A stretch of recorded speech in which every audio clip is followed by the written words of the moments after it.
And we are good. We are recording. Hello, Tonya Harris. Thank you so much for hanging out with us today. Welcome. Thank you so much for having me. I'm so excited. I love this topic. I'm so excited to chat with you. I really, really am. So I followed your platform for a little while, and I was very excited to chat with you because we are coming back around to the topic of ADHD.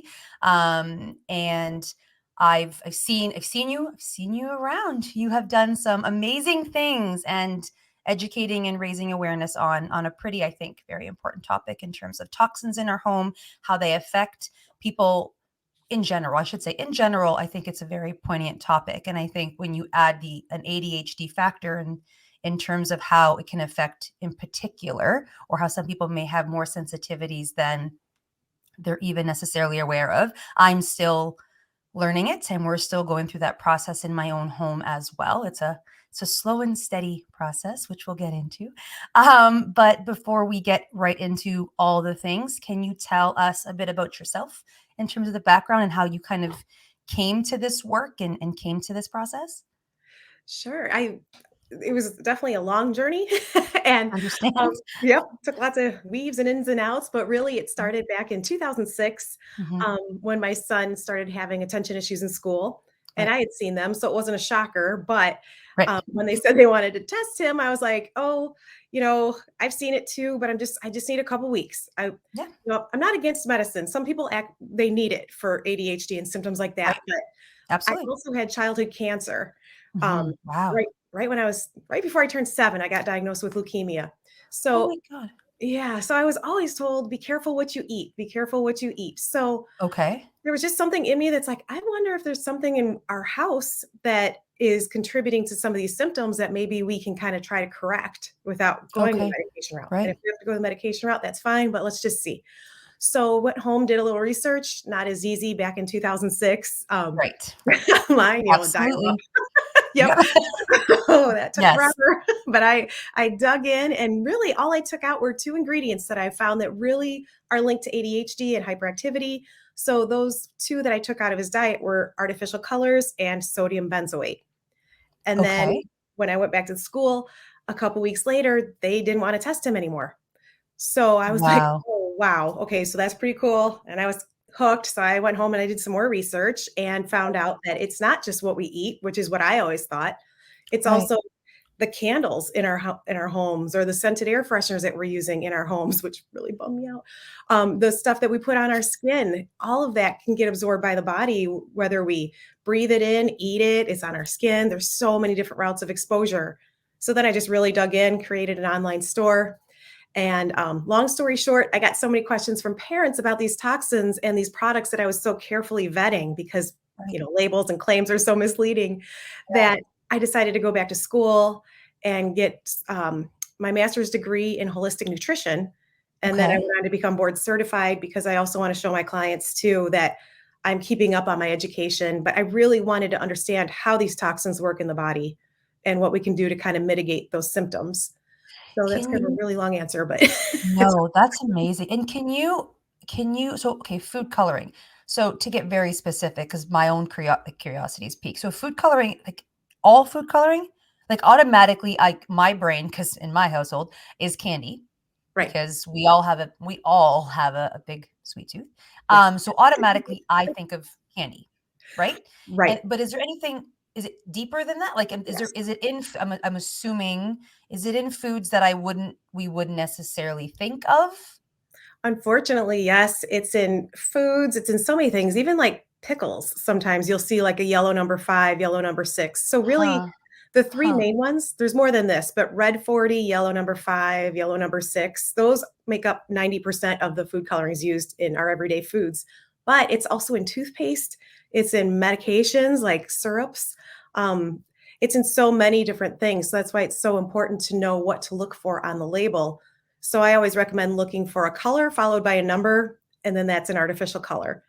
But the good news is a lot of companies now are really trying to color things with natural coloring. So you want to look for something like colored with beet powder, colored with Right. beta carotene or turmeric, something like that. Saffron, I think, is another one.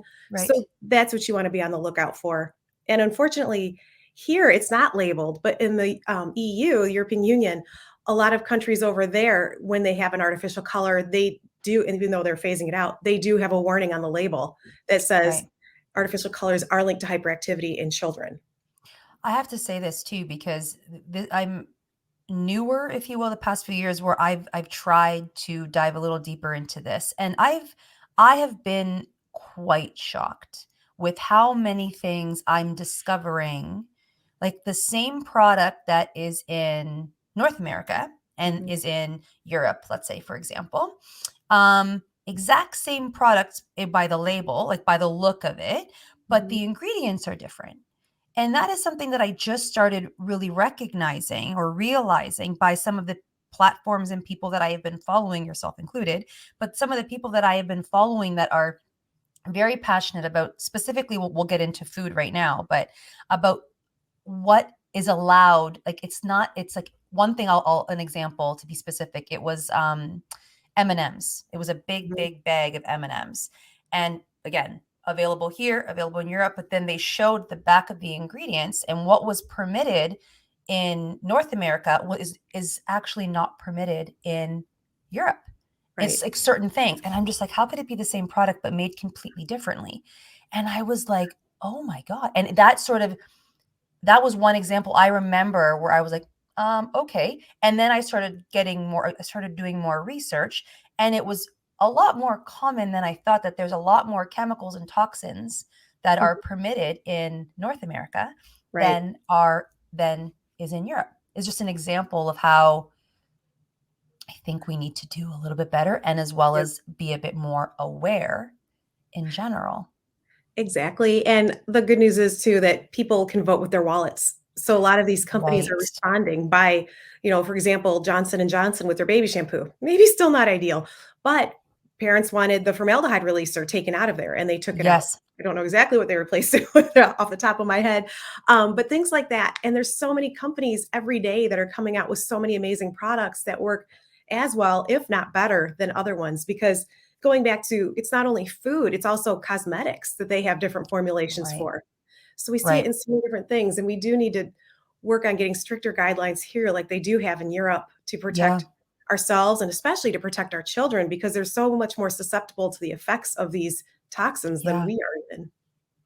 Can you go into, if you would, like, very specifically? So, I remember a few years back now, I remember it was Jenny McCarthy. I think we talked about this before. It was one of the first times when her son, who was diagnosed with autism, she was bringing a lot of attention to his diet in certain terms of things that she removed. She found a direct correlation with how his behavior had dramatically shifted. And it was one of the first times I personally remember being like, really? Like, really? Like that dramatic? Like, I mean, obviously, it's important to watch what you eat, but I remember thinking, is it really that dramatic of a difference? And it was one of the first times that I sort of heard it in more of a public like setting. Can Right. you describe the things you specifically noticed about your son before and after? Like what specifically you noticed for those that are very familiar with ADHD symptoms, myself included, in terms of most of my family. Mhm. But what are things that you noticed by removing those things, you noticed the biggest shift?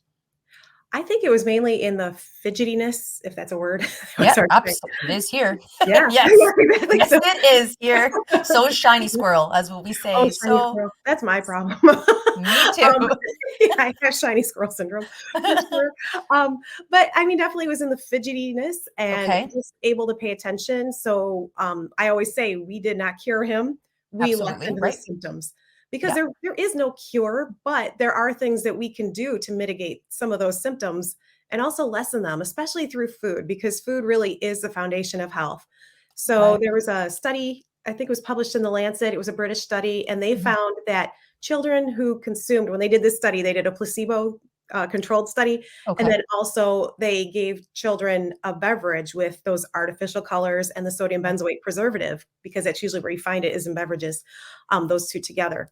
And they found a pretty big increase in the amount of hyperactivity in children, even in those who had no diagnosis of ADHD. It still caused those Hmm. issues. And while ADHD, the cure isn't really food, but it's also not the cause. But if you think about it, food is the foundation of our health. And Absolutely. if you give ourselves the building blocks and give our bodies the building blocks, we can lessen some of those symptoms. And really, there's so many different ways that food can play a role because if you eat a lot of junk food and a lot of Mhm. processed foods, that can even deplete nutrients in our bodies, especially some of those that we need for brain health and other Yep. things also. But another big thing that can um, cause hyperactivity or any type of loss of concentration is blood sugar imbalances, which we don't always think about. So Okay.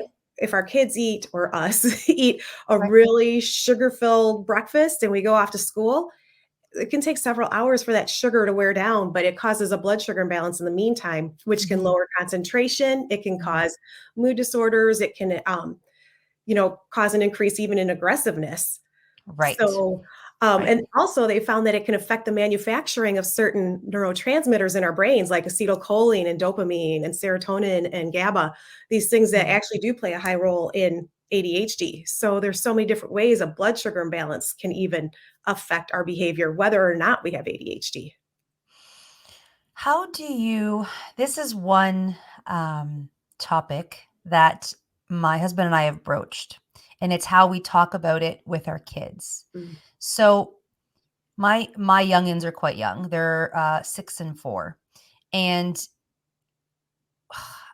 I'm struggling with having the conversation about balance mhm, and about understanding like portion control, like having a little piece of candy and like versus, a bag, like that type of thing. But at the same time, not wanting to, like when my kids are at a birthday party, for example, right? Like I don't want them to feel guilty. I don't want them to not participate. I don't want them to not be involved in sort of the social kind of gathering of having snacks or junk food as a treat, like that type of thing. But mhm, it's very much trying to have those conversations right now about sometimes. Like sometimes it's a treat and that's perfectly fine. But like, and I'm trying to narrow it, but I'm trying to direct it like I don't want to be the one shaming about the food because mhm, that's not what I want. But I also want them to be making the best decisions for themselves as I mean they're young, but I mean as they get older. So I'm trying so hard to do things like if we have that, do you think it's a good idea? Like do you think you're going to feel better after or worse? Like I'm trying I don't know if I'm doing it justice. I don't know if it's effective. I really don't know, but it's like I'm trying to figure out ways to broach the conversation without shaming, without being in public settings and then being like weird or weirdly fearful of the food. I don't want that either. I'm just trying to make them more aware. So how, in your opinion, would you help mama broach these types of topics? I think they're big topics, but to try and make young kids or younger kids just more aware of what they're putting in their bodies. I love this question so much because as a mom who's been there and also someone who did their thesis or my master's Oh, on amazing. ADHD, Yes. so I'm coming at it from both sides. I say, barring a medical condition or a true allergy to any of the things that are in these foods that we're talking about, I found that I went too hard too fast and I made my family resent everything I was trying to do to help them. So, Ooh, that's yeah, important. Okay. Yeah, no, that makes sense. including myself and my husband. So I drove literally everybody crazy. But what I found is when we so 6 and 4 might be a little bit young to talk to them about it, but not Yeah. quite, but maybe just kinda start introducing them. But what I did was I started substituting so there's a lot of parts to this. The I hope I don't squirrel too much here. But All good. like I Promise. mentioned before, there's so many things that are out there that are naturally colored. So what I did at first was I kinda substituted. So I Okay. stopped saying no more whatever it was. I can't even think of what I started off with right away. But instead of saying no more Oreos, for example, Right. right off the bat, which I did say, I went and I got a safer brand. So they are still full of sugar. They're not healthy by any means, but it was a nice substitution. So they still felt like they could get their snacks. Okay. So one of my first tips is to buy a safer substitution and just realize you're still buying sugar. But there's so many great Right. brands out there like Wholesome. Um, I'm trying to think, Yum Earth. So I Yes. just Heard of substituted them. with things like that. The other thing is I also did not want my kids to be the odd one out because that Right. is so hard for a child. Hmm. So I would talk to them a little bit about it and Yeah. say, these are really linked to behavior and attention things. And if you know you're having trouble in school, like maybe you don't want this one, or maybe I'll send this with you instead. Um, but if they did have something and they went to a birthday party or they were at school and they chose to have it, they know the consequences. I just like I said, I didn't want them to feel like they were the odd ones out. Yeah. And I use this example with my son. So he was a little bit older. I think he was 12 or 14, Hmm. somewhere in there. Yeah. But anyway, he was a wrestler. So one day he came home from school, and I can't stop my husband from buying certain things. I've tried. But he's I feel you. yeah. Continue. So that's a whole new episode, but I couldn't agree with you and one where I more. don't have an answer. But he buys popsicles, and it drives me nuts because I'm like, artificial colors, which I can get to my deal breaker ingredients in a little bit, are the one thing I want to keep out of the house.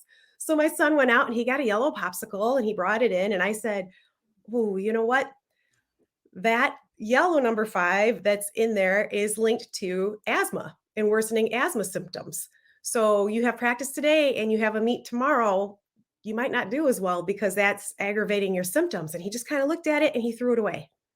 Wow, that's a big deal. It Yeah, is. I didn't tell him no, but I helped him make a different choice. So if we start talking to them younger and younger and say, I think my daughter with dairy, she would get hyper with dairy and ice cream. So I'd say, you know what? You might get in a little trouble later if you choose to have this, but you could have this instead. But I really feel like we can't do this lifestyle 100%. Unfortunately, there's just Absolutely. we can't control. They go to the grandparents. It's hard to convince grandparents Right. sometimes or friends.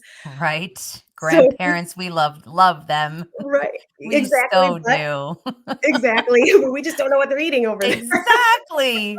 As Either much as they want, I know that. I know whatever it is they're eating, uh-huh, there's no at that house. So it's right. like, okay, here we Yep, so the go. grandparents and the kids have their fun. That's right. Absolutely. Yep. I'll deal with that later, but okay. Exactly, yeah, we'll all deal with that later. But if we Yep. can do the healthier thing 80% of the time, Yes. follow the 80-20 rule.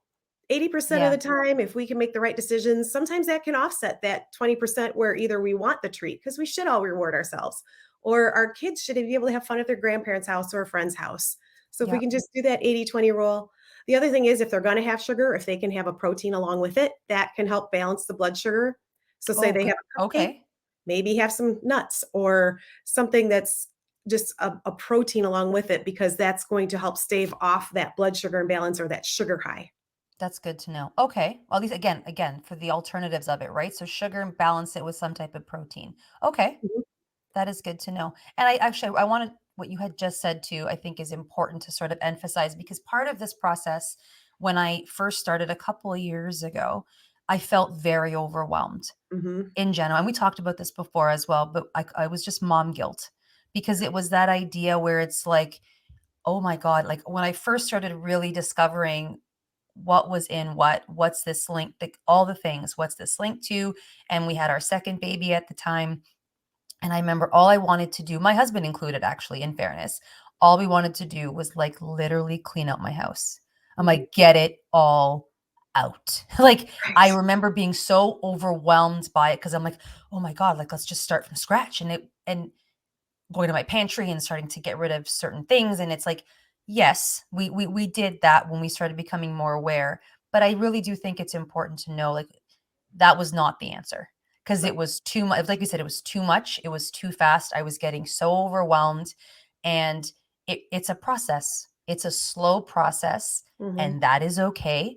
And like you had said, you make the best decisions you can at the time and you give yourself that allowance and that grace as a mom that we handle a lot. Um, Yeah. and we usually are the gatekeepers for a lot of things, food included. Um, as my husband sneaks sour keys and I find them. Like I find them in my house. I'm like, I didn't buy this. And he Right. kind of laughs and giggles sometimes, or like I find one in my kids' pockets. I'm like, who gave you this? And he's like, and they just look at me because obviously we know it We wasn't know, yeah. me. Everyone knows in this house that it was daddy. But again, it's sometimes, but it was just that grace of like, we had to also decide when we were going through this process, what is the deal breaker? Like, Mhm. what are things that are absolutely a no? And that's the rule. And that's it's a no. So I'll just give an example. So for our house, one thing that we unanimously agree on is no pop. Mhm. No pop. My kids have yet to try it or touch it. It's now they have, I think the most they've ever had is an iced tea. Like I said, I'm not saying that's the best choice, but that's as far as I'm willing to go, is like you can have a little bit of an iced tea and that's fine and that's it. So it's like we had to sort of have that conversation about what are the absolute, no matter where we go, who we're with, it's a no. In the house, it's a no. Like we had to have that conversation, and the kids we were trying to be more part of that and understanding the why. Here's why mommy says no or daddy says no. And then as they grow, we hope to sort of expand that list Mhm. with certain things, and then have them be part of it, right? Like Right. them be understanding like what makes you feel not so good in your tummy, or what makes you feel better, and sort of having those conversations. So I just wanted to point that out, that it can feel very overwhelming. Mhm. Set your deal breakers, what are the yeses and the absolutely nots, and then just give yourself time and your family time to get there. Otherwise, it becomes too overwhelming, and then nothing, you just give up on it. And it's too important, I think, to give up, if that makes sense. It does, and you just said so many great things there. So I was trying to find a pen so I could address everything. All Really good. quick, but I All can't good. find a pen Don't over here. worry. All good. Oh, there were so many good things there. So really, I think the most important thing is to realize when we're starting out on this that it is a journey. Like I started Yeah. out like you. I threw everything away and my husband came home and I was on the floor throwing away all our cleaning products under the sink and I was like pretty much crying thinking I spent all this money and Yeah. then also, oh no, what am I going to clean with? Yeah. And Absolutely. it can be expensive to replace those things. I Right. remember that well. And my number one rule, going back to your mom guilt, and uh, that's my number one rule is no mom guilt. Because once we find out these things and we're like, oh, I gave my kid this and I gave my kid that, and oh my gosh, she had Fruit Loops for breakfast this morning and full of colors. Um, we can't do that. We can't do that. Just go forward. Don't look Yeah. back at what you've done. It doesn't matter. I did the same things. I Yeah. used so many things I thought were formulated for a baby so they'd be safe. Turns out they were not. Right. Um, there's a big endocrine disruptor, and I have a picture of my son in a high chair when he was a baby with Microban, which is antibacterial, but it also can disrupt hormones and do all these bad things. And at the time, I thought I'm keeping him safe from germs. I didn't know I was Right. doing stuff. So we can't look back on that. And really, the way I tweaked my business, because I did start out also in my business, like avoid all these chemicals, like they are bad, they do bad things. And that was it. And it was like, Yeah. okay, parents don't want that information. They want solutions. Yes. So, and I did too. So I really concentrated on finding the solutions. So I'm kind of Right. weaving here, but No, all I good. I really think it's No. how I created my course and then my book because I want to get this message out to parents that you like we have similar needs, but I might not have the same needs as my neighbor. Right. So when we're deciding where to start, because I started Yep. by throwing everything away. Yep. And once I drove myself and my family crazy and realized this isn't sustainable and my kids are going to go somewhere and have like 100 cookies as opposed to the Yes. normal few they would have. 100. Yeah. No, really. That's It, real. Yeah. it's so real. It's real for me too. So No, like, yeah. everybody And tells me no, no, exactly. yeah, no sugar, no your favorite food ever again. You're gonna go somewhere and you're gonna eat a lot of it. Yes, So I to am. to to stop doing all that, what I did was, what if I just start where I need to start? My big Mhm. thing right now is ADHD and brain health. So I looked at some of the ingredients, and again, I went back to artificial colors and sodium benzoate, and I took those out. So then when I would go to the store and I would see one of those items on a label, that's a deal breaker. So I put it back on the shelf and I knew not to grab that. And then it becomes automatic. I'm like, okay, there's the first two. What are the next two I want to avoid? And then I moved on from there. So instead of tossing everything, I just did a couple items at a time.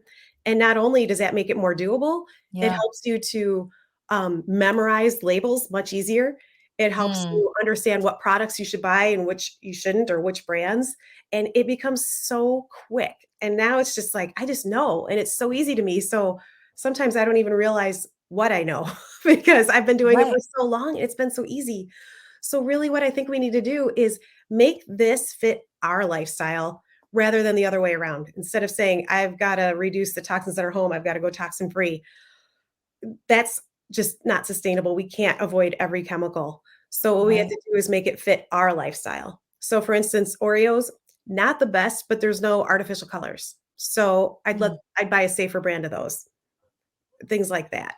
So if we can just kind of work our way up from there, and that's kind of what I did in my book too, is I help you find what are your deal breaker ingredients, where to Right. start, and how to move on from there because it really is a process and not an all or nothing. That is so important. And actually, I want to try and flip the lens really, really quickly. So we dove into food, which Mhm, is incredibly important in terms of food and what we consume. But I also, very important in terms of what you do, is also, you had mentioned one of the first things you had done was cleaning products. mhm, So in terms of chemicals, like, and where my brain is going is I'm thinking of like what's underneath my sink right now, like specifically.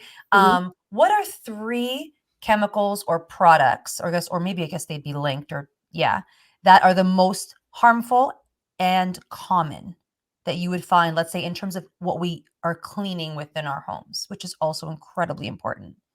It is so important, but the bad news is with that, we don't know necessarily Okay. because cleaning products don't disclose all their chemicals typically. There's a Oh, loophole where they can get away with just putting, like, surfactants or enzymes, which enzymes and which surfactants were used, and the reason for that is because they don't have to disclose their ingredients because they want to keep their formulations a trade secret. So f wow. Yeah, Okay. I didn't yeah. know that. Same thing Okay. like with the word fragrance. If you see the word fragrance, it's just one word, but it could be made up of dozens and dozens of different chemicals, and some are linked to neurotoxicity, so they're toxic to the brain and nervous system. They can disrupt our hormones, which we definitely don't want because if we disrupt our hormones, there's a hormone for everything. Right. So when we do that, so many different health issues can crop up. So it's just there's in cleaning products, there's almost no way to know. So for example, I just say, I actually wasn't going to talk about this, but I'm coming up with a course called Green Your Clean. It's a Mhm. non-toxic way to clean because it's so frustrating to know what exactly is in our products. 100%. But things like bleach, I mean, it's so corrosive. Um, there's so many different like quaternary ammonium quaternary compounds are bad. There's formaldehyde releasers. Mhm. And those are something on the label that it doesn't tell you formaldehyde is in the product because they didn't technically add it, but they put a formaldehyde releaser in it to preserve the product. So it releases formaldehyde in small amounts over a period of time. So you're still getting that formaldehyde exposure, even at like minute amounts, the companies say. But it's like, what if you're using products that have, formaldehyde releasers all day long? What are the cumulative effects? So, Wow. but you just have to know what to look for on the label. So the only ingredients that cleaning companies are required to list are the active ingredients, something that disinfects. Such a okay, okay. So what I recommend is especially when COVID hit and I was doing so many interviews, actually I was at Disney when it happened and I came home Oh my and god. I was freaking out because I'm like, okay, I can't disinfect with anything I don't even know. But then I was like, wait a Right. minute, hydrogen peroxide, rubbing alcohol. So we don't have to go in guns blazing. We can just simply spray. I just recommend keeping spray pumps from different cleaning products, rinse them out really well, and then you can attach them to a bottle of hydrogen peroxide or a bottle of rubbing alcohol and you can simply spray that. Rubbing alcohol, you can spray on a surface and it can kill germs, disinfect in just like 30 seconds, a couple minutes. That Hydrogen peroxide, you can spray, and that needs to sit like 10 minutes to disinfect.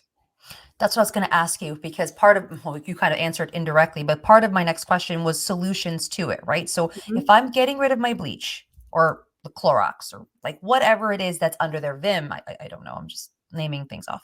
But if I'm getting rid of it, what are applicable, or yeah, applicable ingredients that are good substitute ingredients for those products? So okay, so hydrogen peroxide, rubbing alcohol, does it have to be a certain percentage? Because I think the highest 70%, I think, is that, if I'm remembering it clearly, the highest you can get. I'm sure you can get more, but I mean, You can get a little more, com but 70% is great. 70. 70% Okay. rubbing alcohol and then 3% hydrogen peroxide.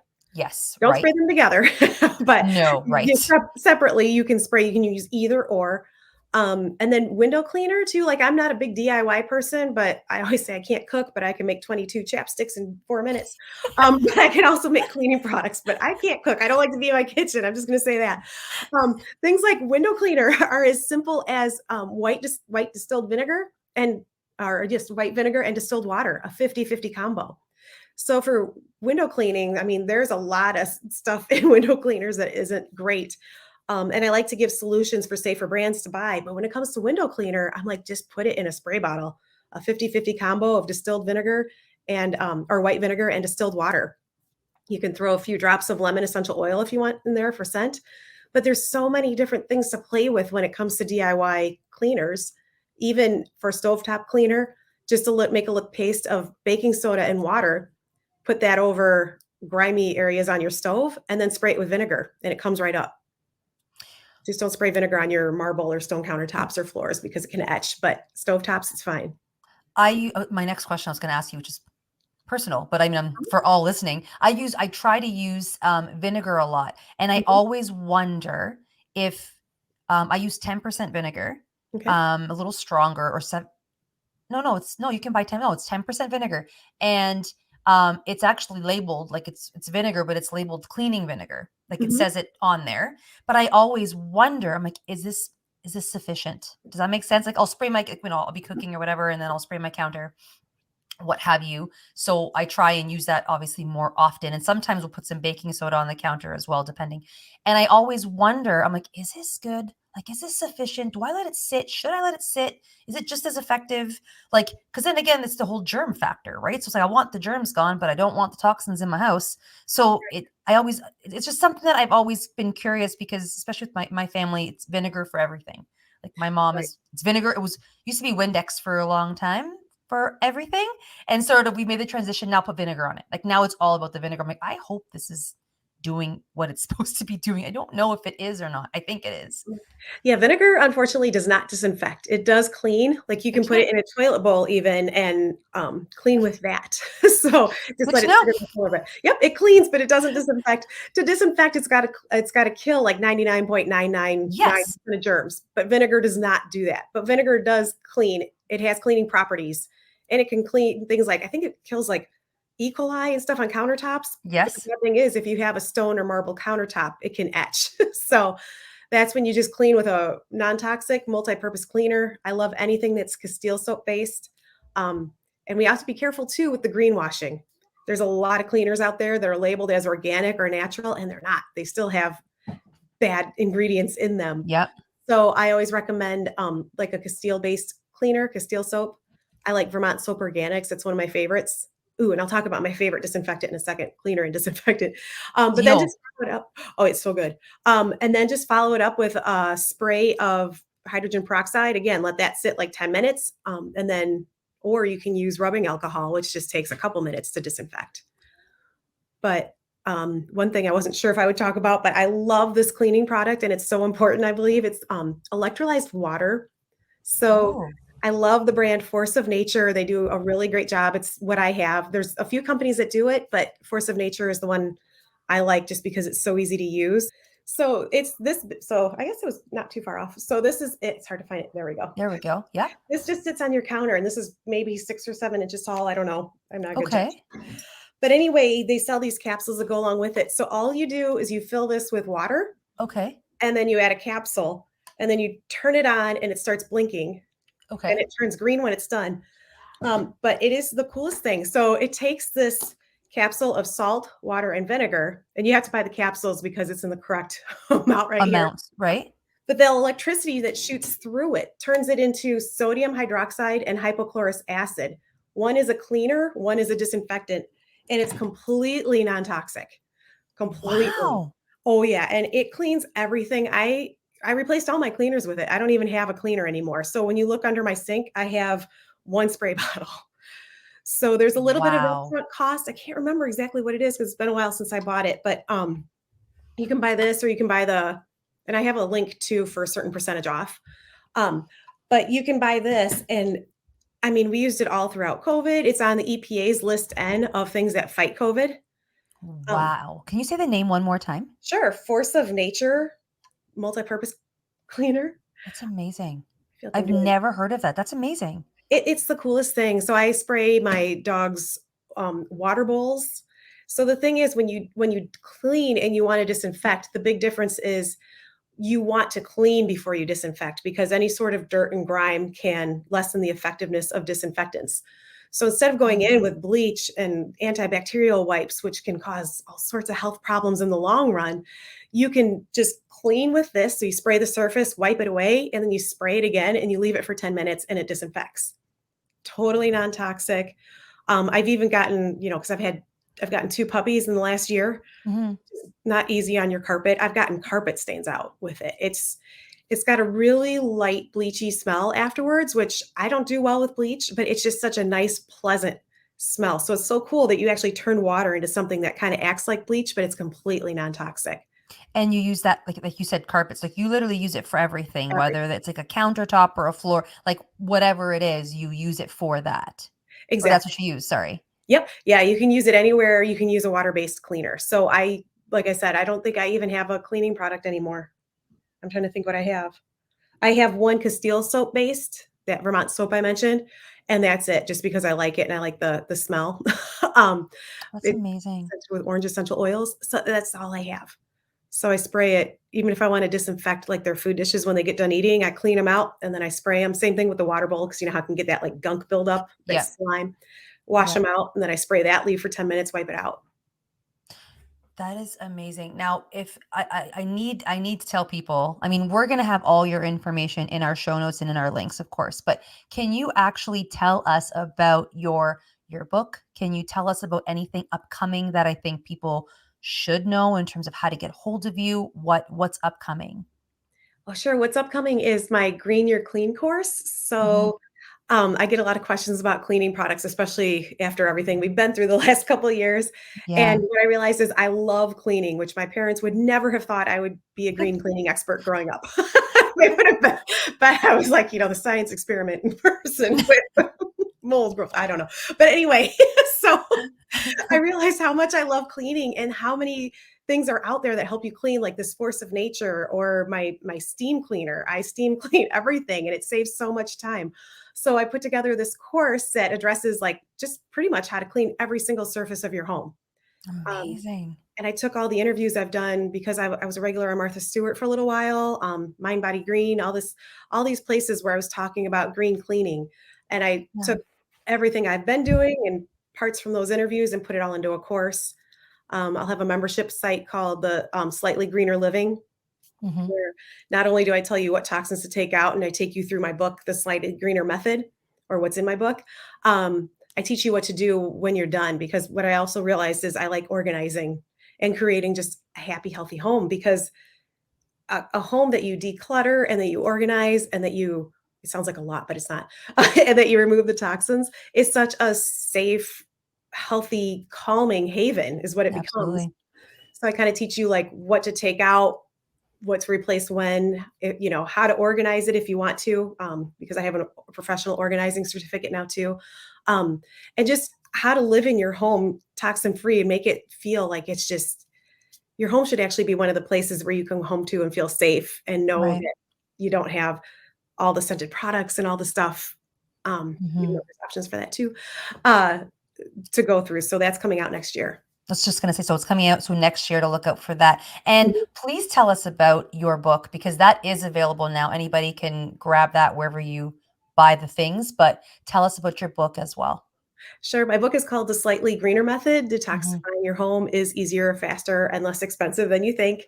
It's available anywhere books are sold. Uh, but really, what I did was I went in through there and I really wanted to give people a method for Right. starting their journey. Like I mentioned before, like my needs are different from somebody else's. So here's how you decide where to start. There's a dedicated book website where you get my protocols. So, say you have ADHD, here's the ingredients Yes. to avoid. If you have eczema, here's the ingredients to avoid. Pregnancy, too, because a lot of these things affect our children before they're even born. So, conception and preconception is so important. So, here's chemicals to avoid. And it just kind of takes you through 10 chemicals in each main area of the house, like foods and beverages, cleaning products, and then what did I say? Did I say personal care products? Nope. Did I just say that? Okay, I said cleaning products. So it takes you through those main areas, 10 ingredients to avoid in each, and then kind of teaches you how to find your deal breaker ingredients and to move on Mhm. from there. And that is so as an ADHD person and as well, that is very important and just the approachability of it, right? So the fact that there is a method, there is a protocol. Here's top 10. Like here's just let's start with top 10. That's to me, it's like light bulb. Like that's like, yep, that makes sense. Where it's like I can focus on that and start from there. And again, like we talked about, I do think you need to dive into the work and then really sort of as a family, as a collective, as a unit, decide what are the deal breakers and then at least start at that point. And yeah, and I think it's really important too, because I think we talked about this before, but it kind of changes everything from I can't have it to I don't want it, which is so empowering and it's a powerful choice. So Yeah. maybe your child's at a birthday party and is like, you know what? I don't want that cake, which hopefully it happens. It might not. That's a lot of willpower. But Yep. anyway, if they're in a certain situation, or even if they're at home, like when my son threw that popsicle away, just because he's like, you know what? I don't want to feel bad. I'm just going to A toss it. 100%. You're right. And I love that. It's the empowerment of it. Mhm. It's like I need you to make that choice if I'm there or not there, and you're making it for yourself. It's not, I need you to want to have that power. It's like yes or Exactly. no, and you understand the positive or negative consequences either way. And that's Exactly. just the empowerment of the choice, right? So Mhm. absolutely, absolutely. Well, Yeah. thank you so much, Tonya, for chatting. I think this is I think the start hopefully for many people. I think the power is in the dollar and the power is in the wallet.